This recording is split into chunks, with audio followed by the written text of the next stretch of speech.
Good morning. Good morning. This is a reaction video to today's headline, front page, by Alex Spencer of The Independent. 10 Downing Street advisor pushed for bridge Busgate. Alright, I didn't know anything about this until this morning when I woke up, and then there's Neil on Facebook saying, go out and buy an Independent. So I did. And instead of just reacting to it in the normal way and saying, oh my god, and posting something on social media on the thing, I thought I would react to it live, because there are things there's some sources that I want to pull in here for your consideration when understanding this story. And of course, just to catch anybody up who's not familiar, this is following on from the revelation that the Busgate on Mill Road was a condition of receiving 4.3 or 4.29 million pounds from the Department of Transport, and since then it has been slightly unclear how that whole arrangement has worked. And Alex Spencer has taken the story much further than I possibly could have. Being a professional journalist, I suppose, helps in that regard. She has made a further information request, and I'll just read to you the story that it says. An edict, sorry, I just want to point that out. An edict from 10 Downing Street was behind the condition that the combined authority progress work to close Mill Road Bridge to most private motor vehicles in return for £4.295 million of bus funding, a Freedom of Information Act investigation has revealed. In an email released to the Cambridge Independent, Andrew Gilligan, who was special advisor to Prime Minister Boris Johnson and had previously been his cycling commissioner for London, said the condition should be made completely explicit to the combined authority. Now, I'm just going to pause for a second there. This was under Boris Johnson, so this would have been 2020 and 21, which it was. But if you remember, Boris Johnson had this whole green, sort of good for the planet sort of veneer to his thing. And this guy, where's his name gone? Andrew Gilligan was one of his special advisors for that. So this would have been tied into the 2020 active travel gear change agenda. And he said that the condition must be made completely explicit to the combined authority. And he rewrote the Department for Transport's original wording on a list of conditions. So it was he who wrote the letter which was given to us a couple of months ago, that was signed by Jessica Matthew, who's the co-assistant director, or whatever it's called, of the Department for Transport. So Andrew Gilligan wrote it. A government advisor wrote it. He rewrote the Department for Transport's original wording on a list of conditions for bus funding given to the authority to include the demand that the Busgate be reinstated following its trial introduction during the pandemic. In the November 2021 email, Mr. Gilligan told the Department of Transport, "This still doesn't quite incorporate my suggested wording. It's not completely explicit that it's a condition of this funding. So how about, as stated in the National Bus Strategy in March, all funding for bus improvements, including this funding, will depend on your willingness to implement ambitious bus priority measures. As a condition of this funding, we therefore expect to see a bus lane on any road where there is a frequent bus service, congestion and a physical space to install one, beginning with, but not limited to, the roads on which the zero-emission buses funded in this agreement will operate. Bus lanes should be full-time and as continuous as possible, etc., etc. In the Cambridge letter, we should also add, and this is the line that's got people bothered, in particular, you should commit to progress the reinstatement of the Busgate on Mill Road with access for blue badge holders, blah, blah, blah, as committed to by the Mayor in September. Now let's put a pin in that, as committed to by the Mayor, because this is where the story starts to unravel and become sort of murky, because everybody's disowned this, of course. The Mayor has said that he didn't say that, and in trying to get the Department for Transport to clarify this, they're being very evasive and they're not answering the straightforward question. Mr. Gilligan has some knowledge of the city. He is the author of a report for the National Infrastructure Commission called Running Out a Road, Investing in Cycling in Cambridge, Milton Keynes and Oxford. But the Cambridgeshire Combined Authority has no official power to install the Busgate, that it falls under the remit of Cambridgeshire County Council, which is the Highways Authority. Excuse me. Now that is another point. So we're going to put a pin there as well, alright? This fact that the authority is the Cambridgeshire County Council, and yet it is the CPCA who has been expected to make this commitment, seemingly contradicting itself. And then any time you ask the question, they can say it's not us, it's the Combined Authority, or they can say it's not us, it's the Cambridgeshire County Council. Alright? Now, rather than going out and reading all of this, which I encourage you to, go and buy a copy of The Independent. If I just read straight out of it, I would be at risk of infringing their copyright and undermining their sales. So if you want to read the story in full, go and buy today's. Okay, it's only £2, £2.30. It's worth every penny. Now let's just turn over here, because I want to bring in something to the picture. Okay, and instead of making one of those other videos which I make, they can be quite laborious and tedious and time consuming. This is a fresh one. This is my new emerging media studio. This is a very precarious setup because I haven't got this attached to the wall yet, so this is literally balancing on here. If I bring up sources, you should be able to see them boing straight there.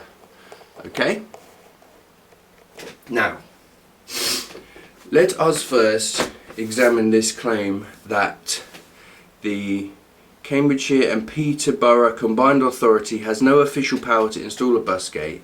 Okay, so in all of the responses that we've had, I'll show you here. So this is here. This is whatdotheyknow.com. This is my Freedom of Information request portal. And you can look at this yourself and you can see all of the requests that I've made, and sometimes I get answers but sometimes I don't. Now where's this correspondence between that? Please provide data. Department of Transport offers funding from the, I want to find the, not this one, let's see this one.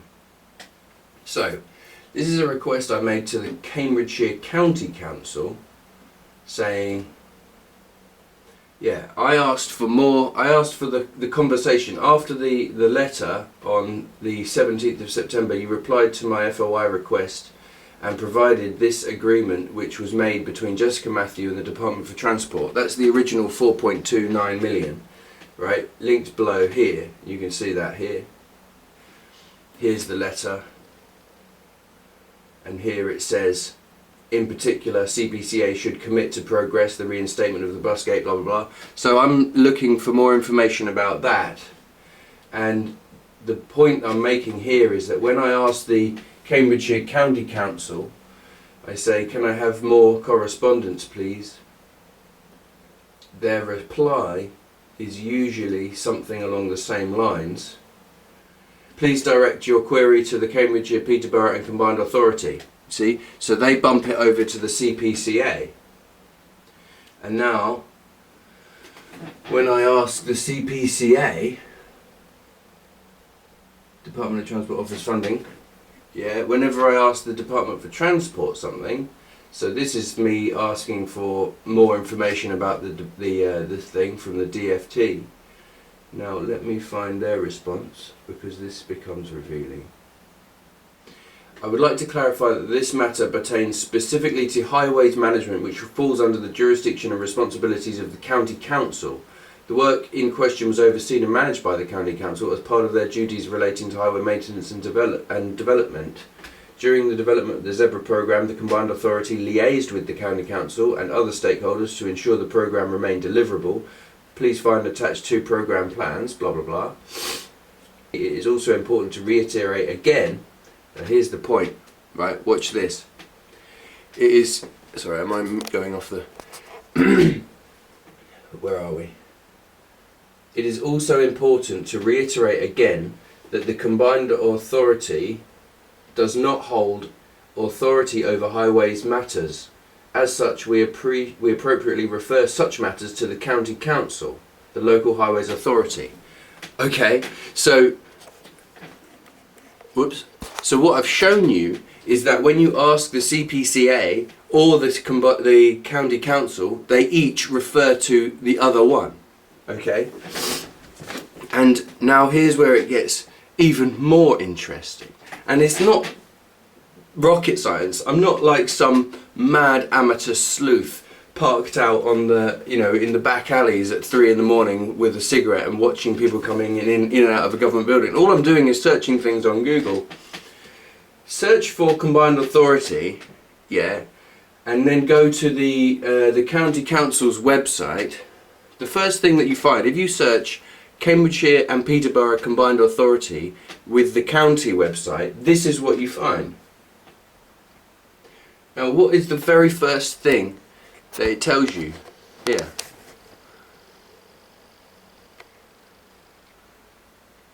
It says, have you got it all?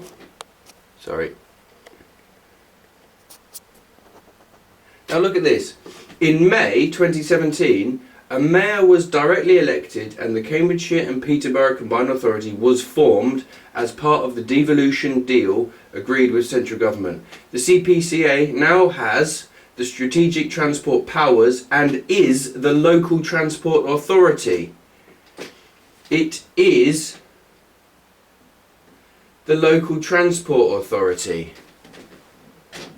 Are you seeing that?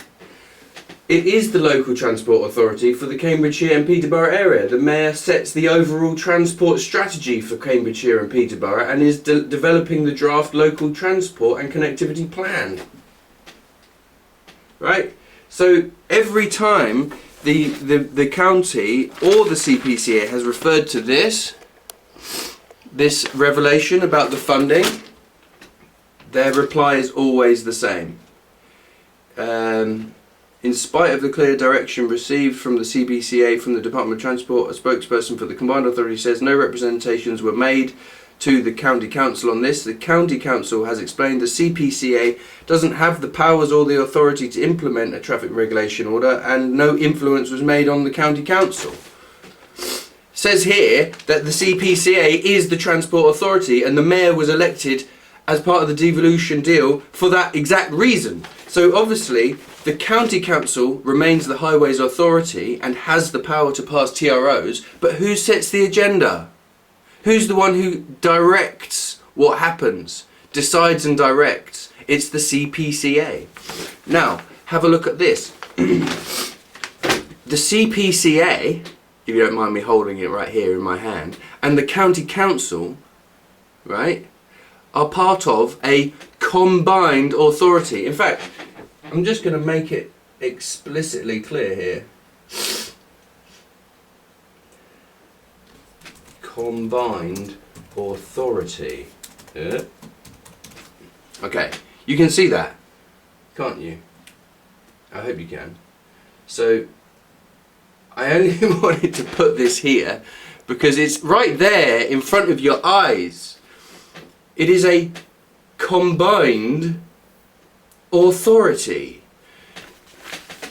The authority is combined. So they have taken the authority from the Cambridgeshire County Council,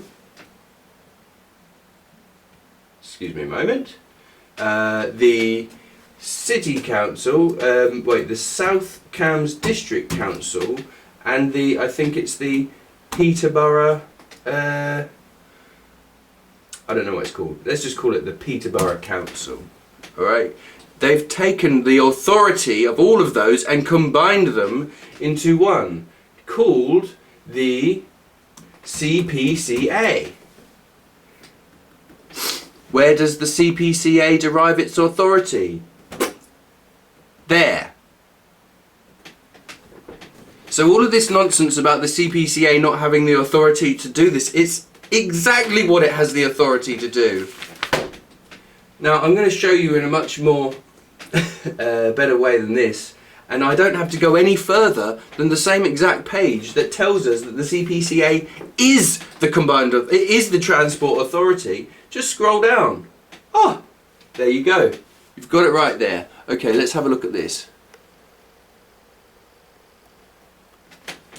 What does that say? District Council, Planning Authority, feeds into the County Council, which is the Highways Authority, laterally adjuncts onto the Greater Cambridge Partnership, the GCP, which then goes up to the CPCA, which gets orders down from a downward arrow, the central government, the Department for Transport, gear change, a bold vision for cycling and walking.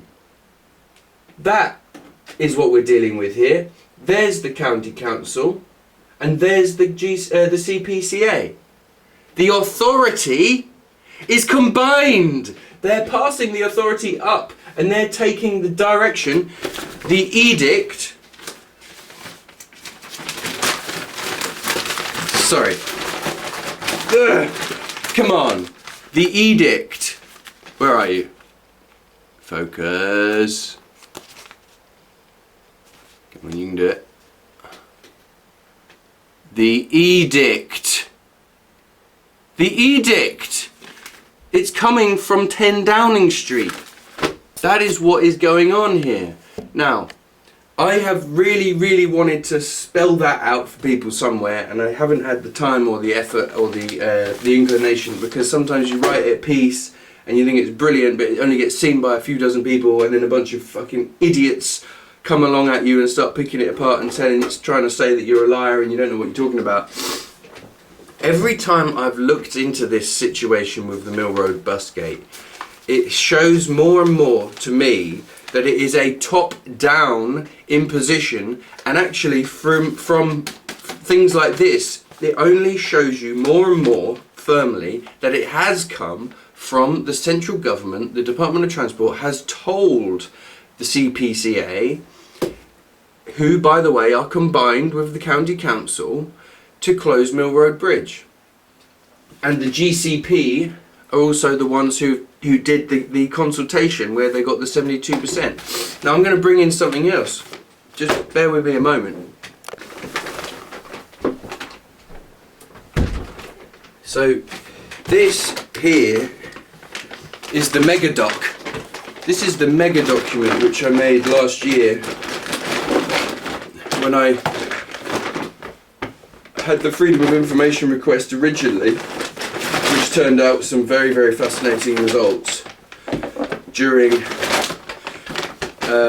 I received this in December 2023.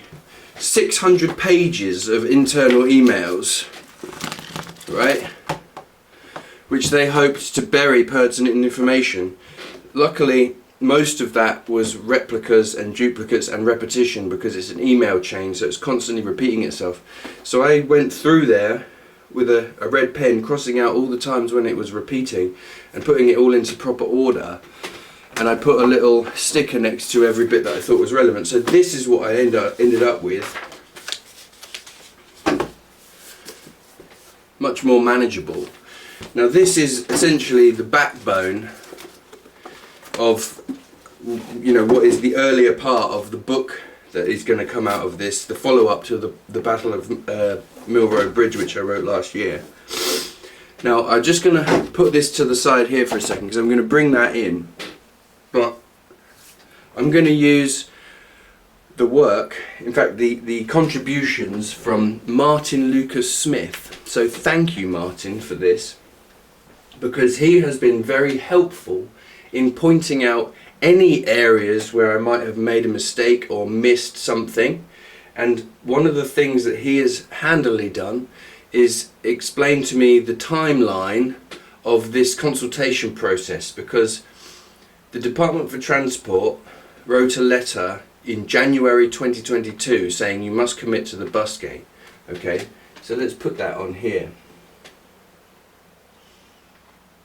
Let me start this all again.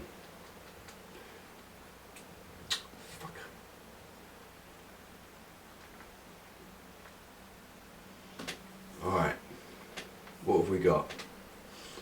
Make it a bit smaller. Jan 22. Okay, so in January 2022, the letter was sent asking them to commit to the Busgate, but that was before the Feb to March 22 consultation. Right? Commit. You see? That came before that, which is what called the whole thing into question in the first place. Now, Martin has pointed out to me that actually there were consultations before, and so let's be fair and accurate. I'm going to read you what he wrote.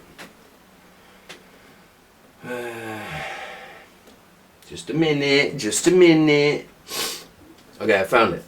So I had asked the question, if you had committed to the Busgate in January 2022, which was before the consultation, doesn't that mean that the thing was predetermined? Now, Martin's response was to say, Mr. Bonnell's statement that as of January 2022, this was before any consultations or committee votes, is factually incorrect, and he should withdraw the claim. I never made the claim, Martin. You need to be careful, because I only ask questions, and if I think something, I say it, and if I find information that makes me ask a question, I ask the question. I asked, wasn't that before a consultation? And you've said no, and I go, okay. So look, the first consultation on whether to make a restriction on the bridge permanent was in 2021. Now this is, according to him, this is true. Here is the link to the document on the County Council's website confirming this, titled Mill Road ETRO Summary Report, April 2021. Okay, so let's put that here. April 21. Consult. Yeah? Are we seeing this? Sorry, are we seeing this? Consultation April 21. Don't forget that in 2020, don't forget that in 2020 was the ETRO. That's when they closed the bridge in the first place. Okay, so after the 2020 TRO, they had a consultation about it. Now, I don't know a lot about that consultation because I haven't spent the time to properly analyse it, but I do understand that that was the consultation that was essentially like a preliminary, like a little tester, and by all regards, when I've heard it mentioned by councillors and officers, it was a flawed consultation which they had to do again, which is why they did the GCP consultation later on, right? So anyway, I'm saying you had the original TRO, and then you had the April 2021 consultation, a statutory consultation, only a very small one, and then they had apparently had to make the commitment in January 2022, and then they did the GCP consultation here. I'm going to write GCP, right, because this is relevant, all right, and that's where this comes in. Okay. So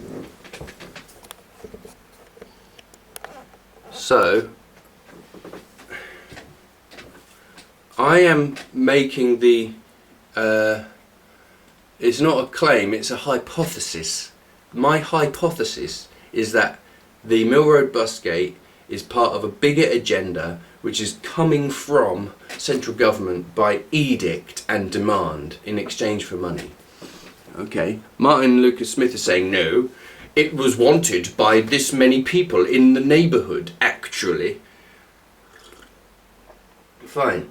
So after this 2021 consultation, as Martin points out, the response was, what would you want to happen next? After it says, based on your, this is part of the earlier consultation, based on your experience of the trial closure, what would you like to happen next? A majority wanting a restriction even after accounting for illicit duplicates by those against the restriction. Thus, as of April 2021, the council had a clear indication of public support. I don't know if I agree with that, if it's a clear indication. It's an indication that some might want it, but that you would need to do further examination really to understand. Okay, so if they said basically what they would want to see is a majority, you did say this here somewhere. So the petitions asked for, no, it doesn't matter.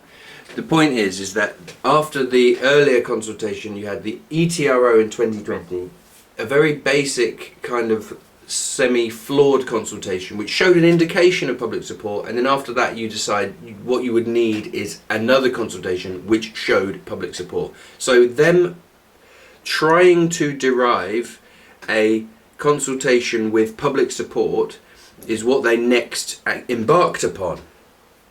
And these emails show that whole thing. So this is the story of how that was actually kind of arrived at. This shows the story of the consultation, the GCP consultation being drafted and redrafted again. Okay, and so there is something that I just wanted to point out because it's quite indicative and revealing. First of all, thanks for the update on the updated, the feedback on the updated survey. The other document I sent over was a version of the questionnaire we had worked on, which included more structured thoughts on options and themes. It also looked to be upfront on ruling out some interventions that we did not think were likely to be viable for the GCP's longer term plans for Mill Road. Longer term plans. Okay, so first of all, in this kind of narrative that's painted by these emails, it starts off with councillors expressing concern and based on complaints raised from certain people that the work groups that they were making were not going to be inclusive enough. They didn't have enough opportunity to include the views and representations of business owners and traders, but actually favoured certain other groups. But then once it actually got onto the consultation itself, that document had to be worded and written and rewritten about 10 or 15 times. And I'll just read one of the feedback comments that came back. This is a leading question. Although we have a do nothing option in the survey, this implies that we are automatically going to ignore anyone who wants to do nothing. It might be better to say da da da da da. And then here another note, same problem as above, implies that this is what everyone wants, which would make the consultation pointless. Maybe a better phrase would be, etc, etc. And there's another comment in here which says about how the wording on the front of the consultation needs to be neutralised, so not to appear to be a leading question. So they were fully conscious of the fact that they had initially created a leading questionnaire and then had to go back and reword it to kind of neutralise that language to make it seem less leading. And then there's also some feedback, specifically Richard Howitt, who's the local councillor from that area. He was very active during this time, gave quite a lengthy piece of feedback. And one of the things that he says, again, the danger is that some stakeholders will read the reference to quickness as to suggest that deals have already been done behind closed doors, which the consultation is only intended to rubber stamp. It is important to counter such a suggestion. In the longer term section, I think it is essential to add to the reference to restrict motor vehicles from crossing Mill Road Bridge something like including options for certain hours or days. This is what was laid out in the July 2021 resolution of the Highways and Transport Committee. It is crucially important to help to show people that we are trying to move on from a simple binary open or close decision. It's important to show that we are trying to do that. Not that we are not trying to do that, but to try to show people that that's not what we are doing. Ooh. And I've actually lost the bit that I was going to read. Here it is. Question 5 is potentially very misleading. Are you asking people to give those answers for the period during which the bridge was closed or otherwise? I think you mean during the closure, in which case the whole question is pretty clearly skewed to give people giving positive answers in favour of the closure. That's what it says. It is really very disappointing to see restricting motor vehicles from crossing Mill Road Bridge in question 11. Sorry, I'm having now... What is it? What?